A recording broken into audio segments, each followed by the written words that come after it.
Welcome to Hibbert Health. I have Dr. David Chesler joining me today from Charlottesville, Virginia. I'd like you to know how special and important I consider this discussion because we're going to be talking about nursing homes, COVID-19, and ivermectin. Now, Dr. Chesler is a board-certified specialist in internal medicine and geriatrics. He has been a medical director for nursing homes since 1983. And he is currently the medical director of 2 nursing homes in Charlottesville, Virginia. He is also the medical attending for residents in 5 other facilities and in several other assisted living facilities. I need to point out to you how impressively important Dr. Chesler's medical initiatives were in saving the lives of his residents in these facilities. Dr. Chesler, can you please share with us how you protected your facilities, your residents, and your staff during the pandemic when everybody was hit so hard, especially most notably in the nursing homes and assisted living facilities? Sure. There were a lot of concern for what was going to happen in the nursing home because of experiences that several other nursing homes in the area had, where they had up to, I think, 30% mortality rates that came on very quickly and killed a lot of the nursing home patients. And when did that happen? In March, and one in Richmond, Virginia, one in Harrisonburg. And so it really put us on our toes. But, you know, as a physician anyway, I've been spending a lot of time reading about this new devastating illness. But as it became clear that nursing homes were going to be big targets, considering all the nursing home patients that I had, I wanted to be as prepared as I could. Can you tell me how many patients and residents you're taking care of in the nursing homes and the assisted living facilities? Probably altogether, there's about 350 patients. It varies some, but somewhere between 350 and 400. And I have several nurse practitioners and physician assistants that assist me with it. The concern that I had, I was reading a lot about what people were doing. There was talk about hydroxychloroquine and azithromycin being used. And then my brother-in-law, who is a retired physician, Richard Moore, we did a lot of things together. We talked almost daily about what was happening with COVID. And he came across an article that came out of Monash University in Australia. And they had taken a cell culture and infected it with the COVID virus and then treated it with ivermectin. Now, ivermectin is a drug that typically it's a tropical medicine drug. It's used for treating parasites, things like river blindness. And here in the States, it's more of something we would use for treating scabies. And but they had extremely amazing results where the virus disappeared within about 48 hours. Now, the one thing about the study was that the concentration and the amount of ivermectin they used was pretty high. But the thing that really tweaked my attention was the fact that this was a drug I knew about.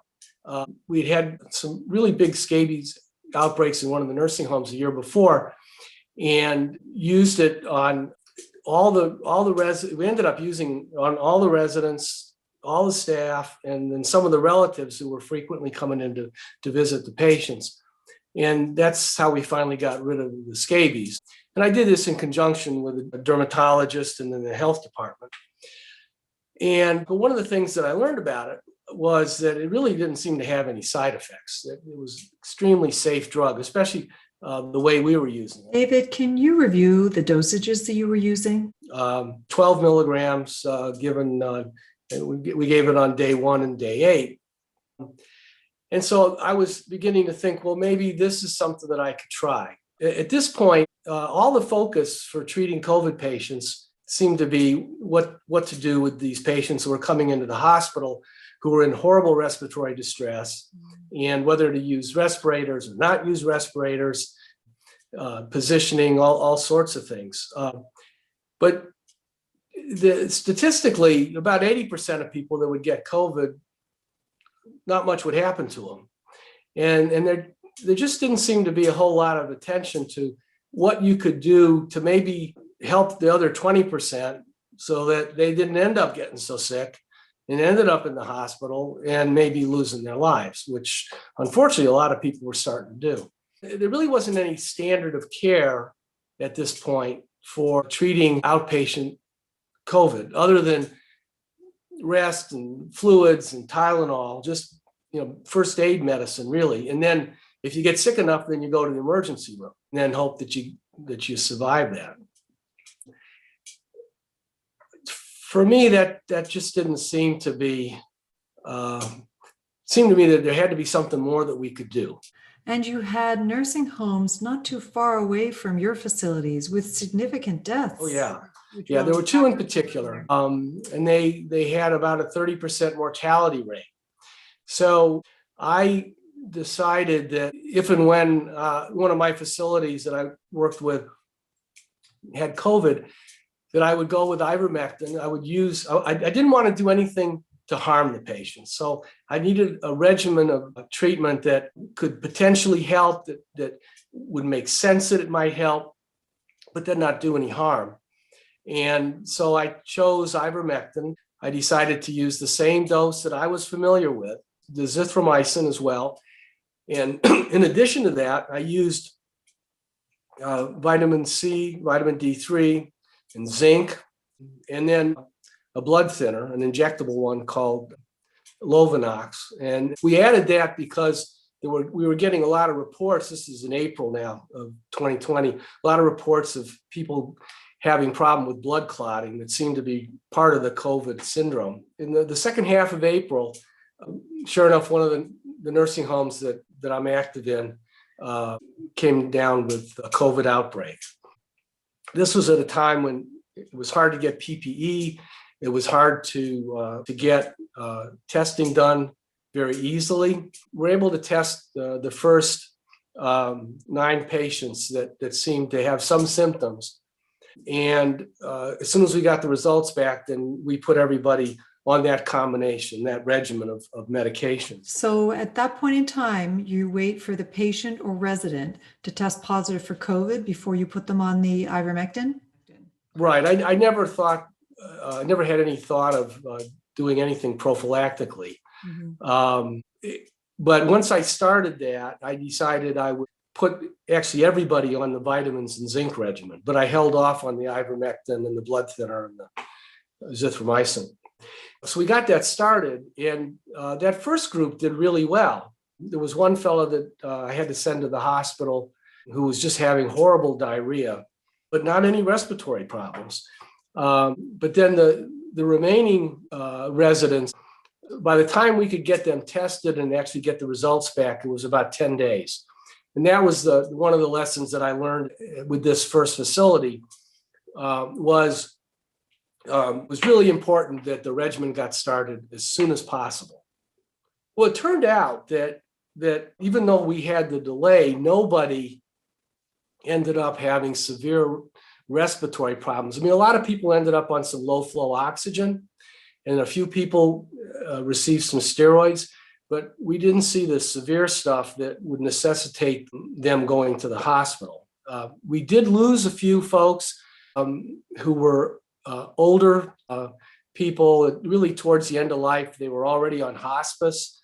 They had goals of care that would dictate that they wouldn't get IV fluids and that sort of thing, so no support. And so we lost 3 or 4 of those. But other than that, everybody else came out really well.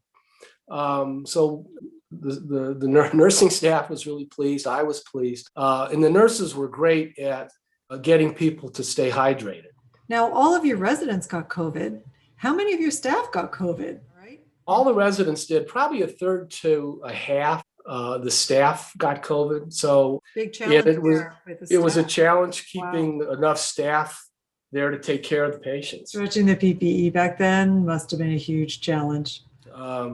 Yeah, I would go home every night and spray isopropyl alcohol on my mask so I could use them again.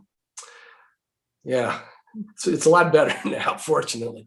But then about 3 or 4 weeks later, at one of the assisted living facilities, a patient went to the hospital.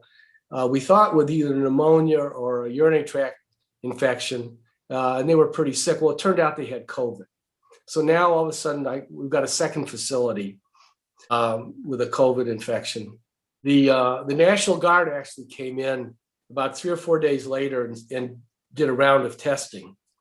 And in that round, we had 22 patients test positive. We immediately got them started on the ivermectin. And at this point, I decided to change from the azithromycin to doxycycline because there was going to be less chance of any cardiac issues using the doxycycline, which is an antibiotic that is pretty broad spectrum. So it made sense to use that. And then we use the blood thinner as well. Testing once a week, people were tested. We ended up with a total of about 34 positive patients, and we had no deaths. Everybody was shocked. Okay, let me confirm. For these residents, you're giving them ivermectin after they test positive for COVID, right? Right. I waited till we had a positive diagnosis. And the thing was that, some people needed oxygen. A few people ended up with some steroids if their oxygen levels seemed to be dropping a little bit. But nobody got to a point with the respiratory issues that they had to go to the hospital. And so none of my patients ended up on a respirator. A few people did go to the hospital because their oxygen levels weren't holding as well. But they usually were just treated and were back in the facility within a couple of days. They just needed to be stabilized a little bit. Or maybe they were getting a little dehydrated, needed some IV fluids. It's very hard to use IV fluids in an assisted living facility because they don't have the same nursing staff. Okay. We did really well. And of course, just as we were ending that, another nursing home developed COVID. And this one was about a 130 bed home, and in a period of about 3 weeks, about 110 of these patients had COVID. Wow. The average age was probably about 82, 84, something like that. About half of the patients were under my wing. And then there was another physician who was actually the medical director of this facility, and he had the other half. He knew what my experience had been in the other two facilities, so he started using the ivermectin and doxycycline and the vitamins. And then he got some pressure to stop those medicines because some people were questioning whether this was standard of care. But I would argue there was no standard of care. In fact, my regimen was more standard of care than anything else. If you want to say first aid and just waiting around for people to get sick enough to go to the hospital is standard of care, well, you can do that, but that just wasn't good enough for me. And the net result was that we had a total of 22 deaths in that facility, which came out to roughly about 25%. Under whose care were those 22 patients that died? Oh, well, a couple of them were mine, but they died before we ever could get ivermectin started. Once we got the medicines ordered and on board the patients, we ended up with a total of 19 deaths. 2 of them were mine, and the other 17 belonged to the other physician. And are these patients who got ivermectin, or did some of them not get ivermectin? Well, mine all were treated. I think his group maybe had 1 dose of ivermectin and a couple days of doxycycline, and then it was stopped. And so when it was all said and done, his mortality rate was about 22%. Mine was about 3%. That is striking.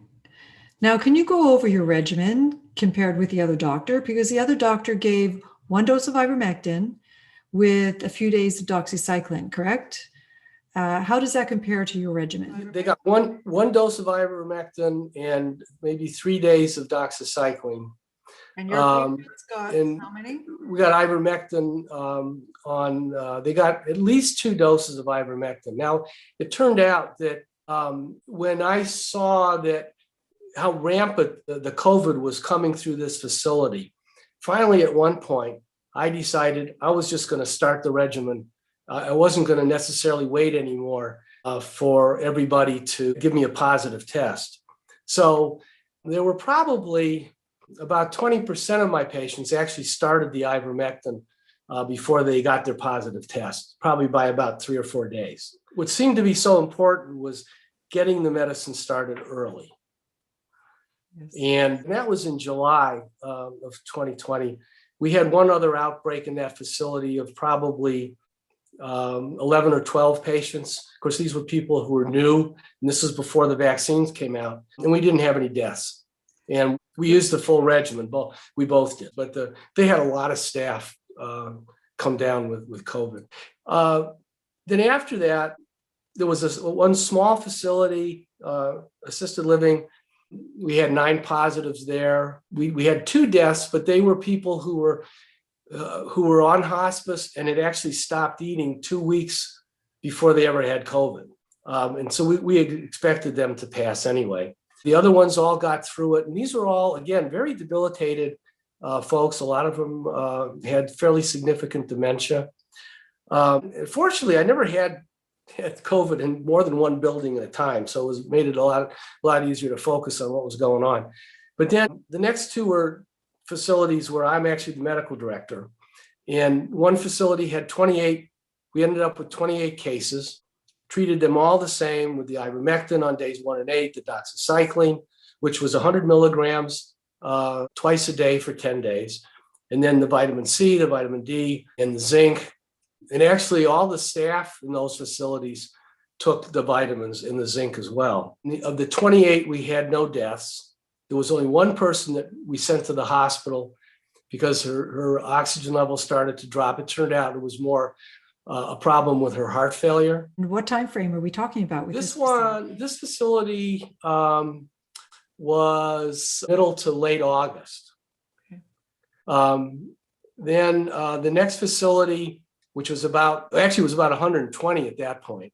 But we ended up with maybe 21 cases of COVID, treated them all with the same regimen, and we had 1 death, which may or may not have been from COVID. But again, in none of these facilities did anybody end up on a respirator. A lot of people needed some low flow oxygen.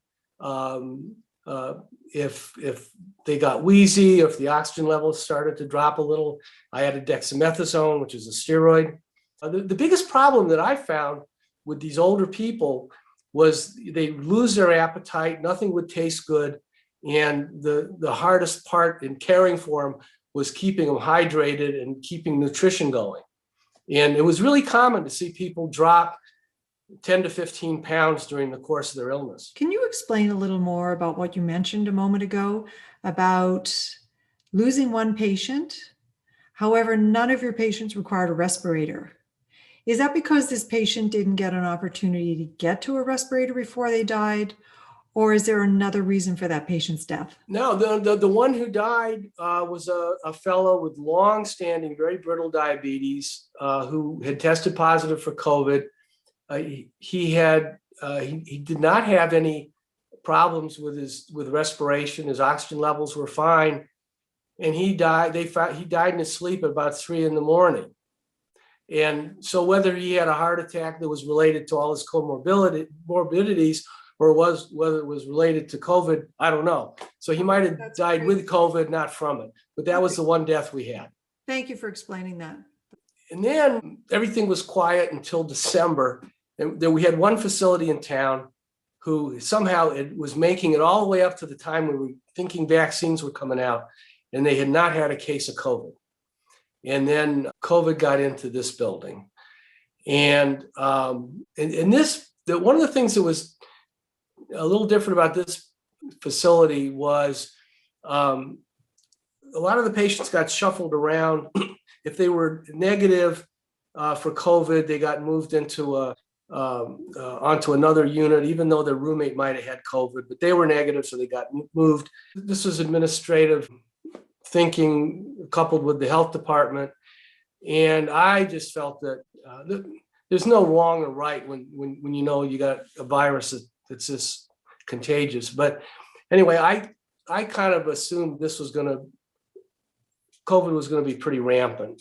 And it turns out it was. So we probably about 95% of the patients in the facility over a 3-week period tested positive for COVID. I know I fretted about it all New Year's Eve, and finally made the decision. They were already on the vitamins and the zinc, but I just put everybody on ivermectin. So this is the one time I really started to use it more prophylactically.